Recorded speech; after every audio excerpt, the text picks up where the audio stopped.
அவருடைய தேவைக்கே அவர் குரல் கொடுக்க முடியாமல், அவருக்கு வரக்கூடிய நெருக்கடிகளுக்கே எதிர்ப்பு குரல் கொடுக்க முடியாமல் அமைதி காக்கக்கூடிய அந்த விஜயனுடைய செயல்பாடை ராசு தந்திரமாக கொள்ள முடியாது. செங்கோட்டையன் போனாரு, போயிட்டு என்ன சொன்னாரு, இன்னும் 10 பேரு போகிறாருன்னு சொன்னாரு.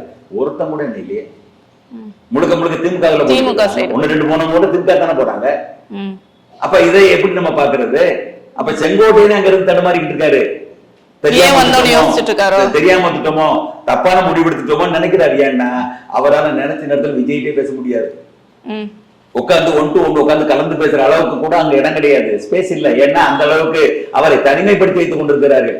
அப்ப அவங்க கட்சிக்குள்ளேயே அந்த பேசிக்கிற அந்த ஒரு சூழ்நிலை உருவாக்க முடியல. அவரை சந்திப்பதும் பேசுவதும் சாதாரணமானது இல்லை என்பது போல காட்டிட்டு இருக்காங்க. அது ஒரு பெரிய இமேஜ் பில்டப் கிடையாது, ஒண்ணும் இல்ல, அவ்வளவுதான்.